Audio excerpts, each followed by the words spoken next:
Teamwork law number 16, the law of high morale. The law of high morale says, when you're winning, nothing hurts. Okay, audience, got to ask you a question. Going to come down, let's talk a little bit. Here's the question. Think about this now for a moment. This is kind of like a chicken or the egg question. Which comes first to a winning team? Or to a team, not to a winning team. Just which comes first to a team? High morale or winning? Now think about it. I'm not saying you're wrong. Just think about it. High morale. Does high morale come before winning? Or does winning come before high morale? It's a pretty good question, isn't it? All right, let's take a poll. And you got to vote. Don't do this, I'm praying about it.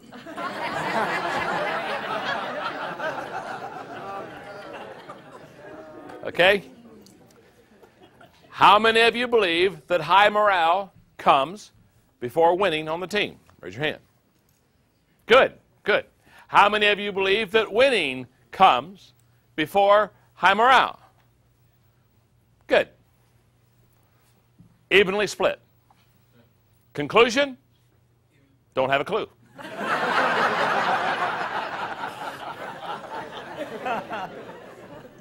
It's a fun question. It's a tough question. I'm not even really sure there's an answer. But let me walk you through it for a moment. Here's what I know. When you are winning, high morale is automatic.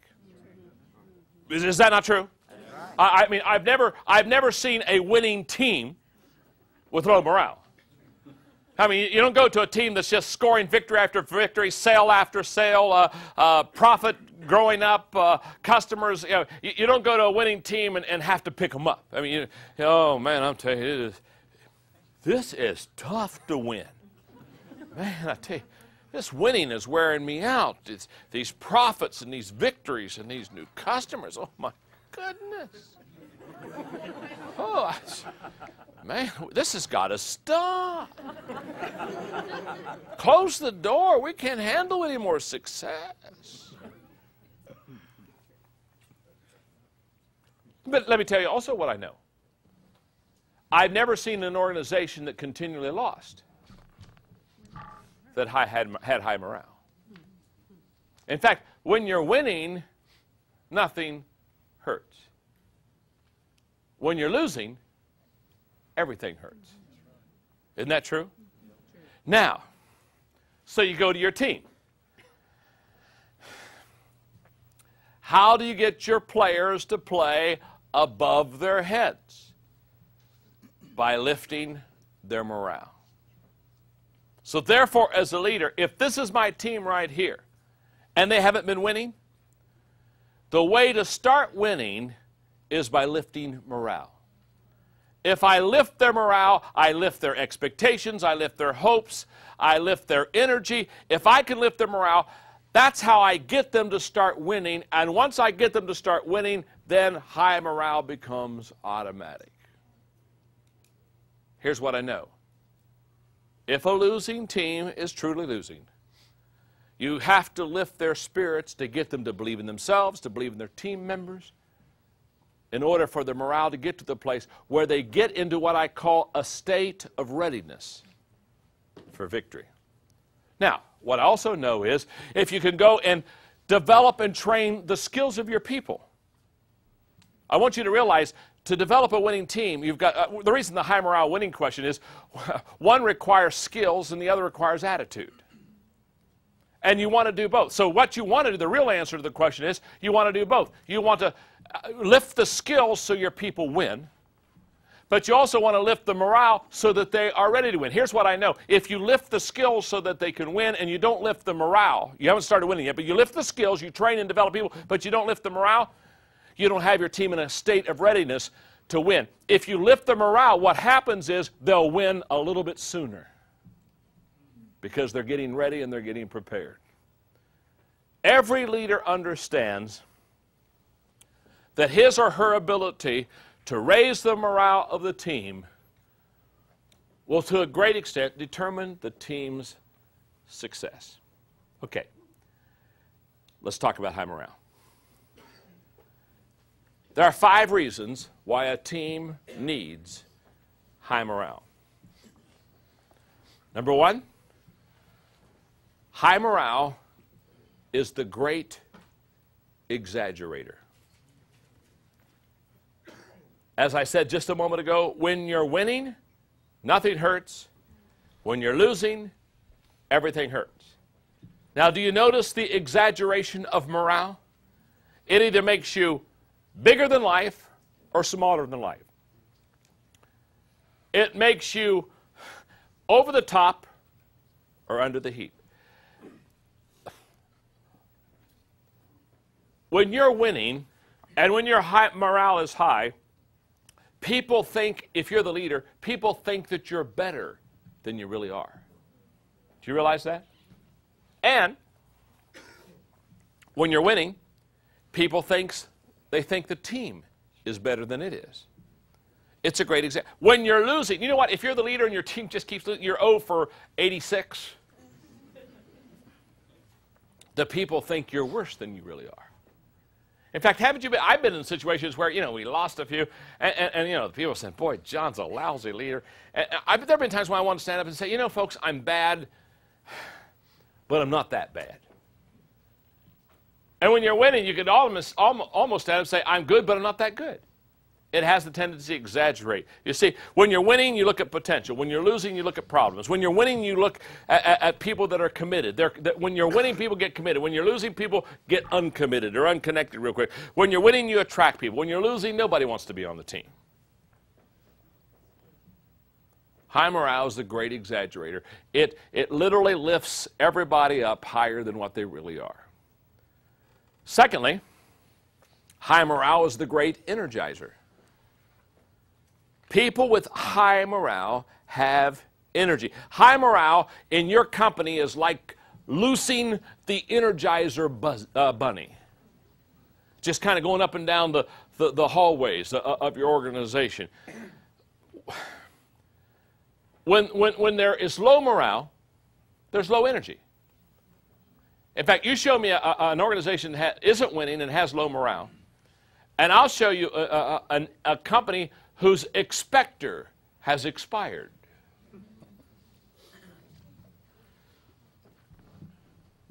Number 3, high morale is the great elevator. It lifts people. It allows people, we've heard this expression many times, to play over their heads.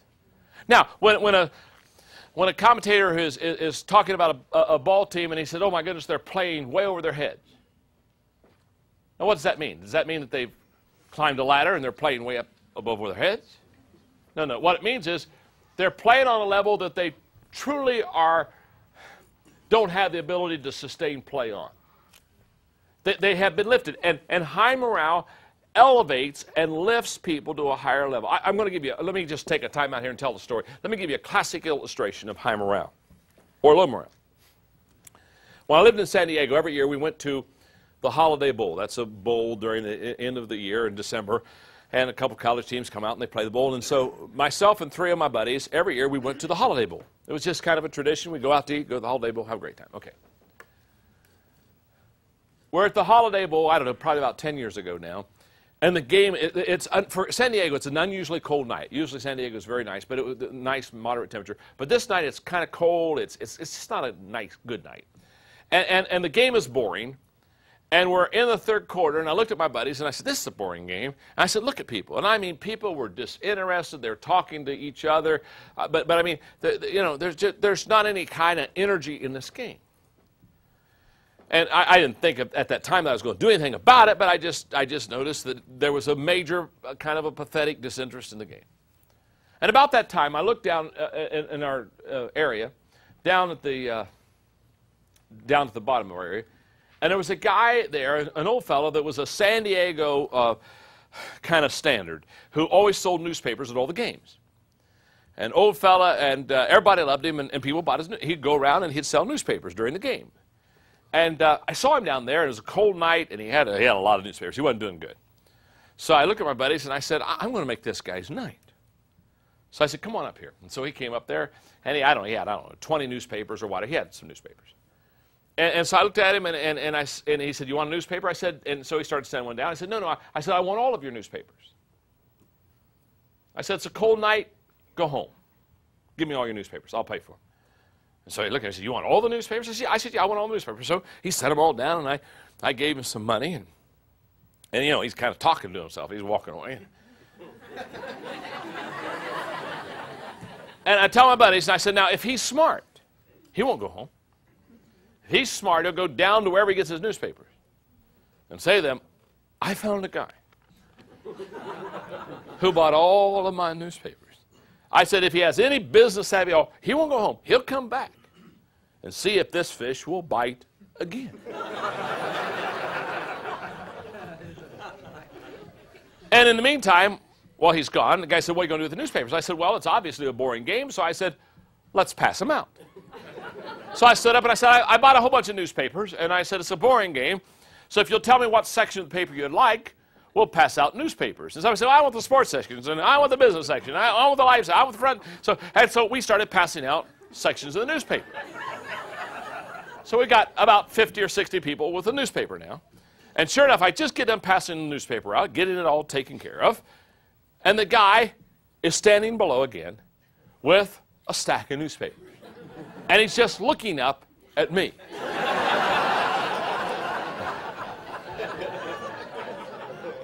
So I looked at him, I said, come on up, come on up. Man, he's got a spring and stuff. He's coming up there and looks at me kind of like, would you do this again? I said, give me all of your newspapers. And the guy gets the newspapers. I send him the money down. I mean, now by this time, not only is our section of the stadium watching, but we have two sections watching around it. I mean, again, the game is boring. You might as well watch where the action is. Now I get the newspapers. Now everybody knows what I'm going to do. The guy takes off. I'm now passing out the newspapers again. We're not only filling out our section, but now the sections of the paper are going to the section beside us and the section around us. And people are yelling, thanks a lot. I didn't get to read it before I left home today. You know what I mean? And so we're passing out the newspapers, we're just having a wonderful time. And I looked at my buddies and I said, if the guy is smart, you know, you need to ride this horse as far as it'll take you. You know, keep coming until the man says bankrupt. I said, if he's smart, he won't go home. He'll go down and say, you will not believe this. Sure enough, 10 minutes later, here he is, stack of newspapers, and he's not only looking at me, 1,000 people are.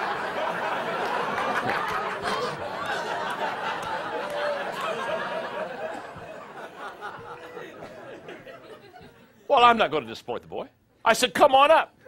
He's coming, and boy's coming down, and everybody's cheering. Everybody, pat him on the back. Attaboy, attaboy. Bankrupt the stupid man. Bankrupt the stupid man.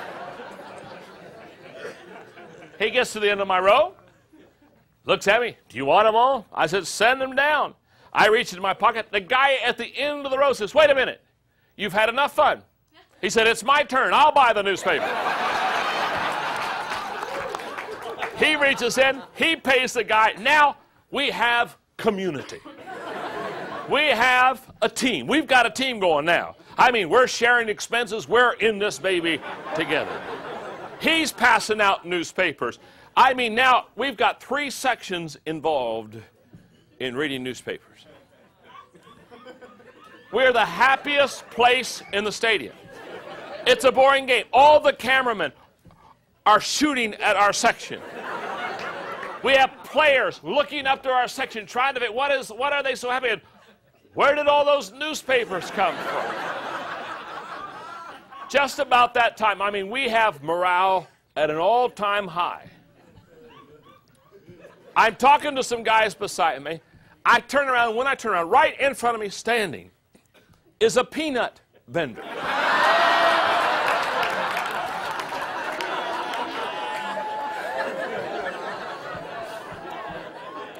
He has his basket loaded I'm not talking about 5 bags. I'm not talking about 10 bags. I'm saying, oh, there could have been 100 bags in this baby.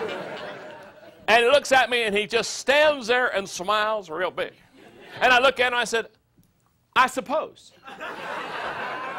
You've been watching what's happening and I suppose you want me to buy all these peanuts. He said, no. He said, do you see that guy standing up over there at the next section? And I looked over there and there's a guy standing up and he's kind of giving me thumbs up and waving. I said, well, yeah, I see him. He said, he bought the peanuts. He sent me over and said, that guy knows what to do with peanuts. And he poured peanuts. What do you do with 100 bags of peanuts? You give them to the people that are reading the newspapers. We're passing bags of peanuts. Now, we are truly community. We are laughing together. We're on first name basis. We're passing out addresses and phone numbers. We're swapping business deals. I mean, we have it cooking now. The fourth quarter, we never watched the fourth quarter. We ate peanuts. We read newspapers. We talked. We shared. About 8 minutes before the game was over, I said, boys, it's time to go.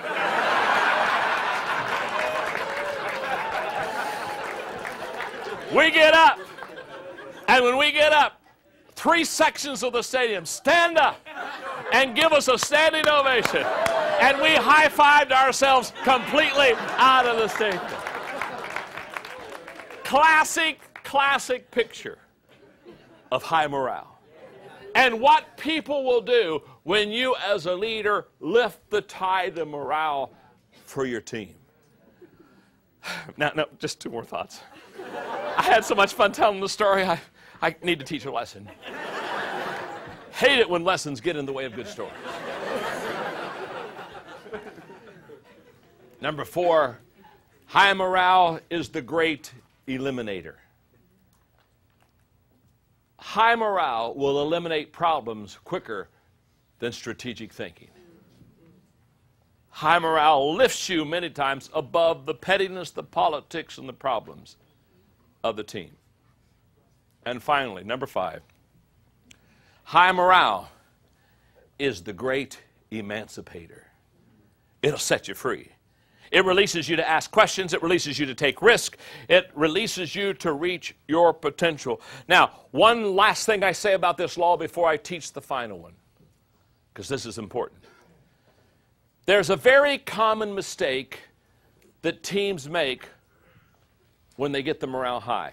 And I see this constantly. I see it in the government. I see this in the academic field. I see it in the business field. I see it in the church world. There's a common mistake made once you get that morale lifted up pretty high and people are going at a pretty good pace. And here's the mistake that I find. It's very common.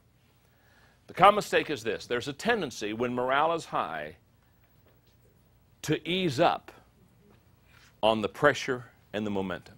There's a tendency to want to ride the momentum instead of make more momentum.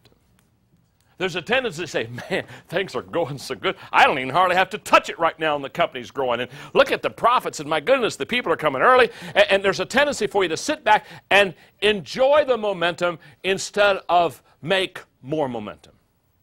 Now let me just say what you need to do. Once you get the ball rolling, keep it rolling. Never let it stop. You work hardest when the momentum is the highest. They say, oh, John, I mean, things are kind of carrying their own. Shouldn't I, this is the time to take it easy? No. Let me tell you the time to, can I tell you the time to rest and take it easy? When you don't have any momentum. The train stopped. It's the safest time to get off. That's when you rest. Take a breather. Say, we weren't going anywhere anyway. I'll take a vacation. Nothing's happening. And during that time of resting, think. What stopped the momentum? Start problem solving. How do I get the momentum going? But once you have the big mo going, keep pushing it. Because that's going to give you the highest return and results.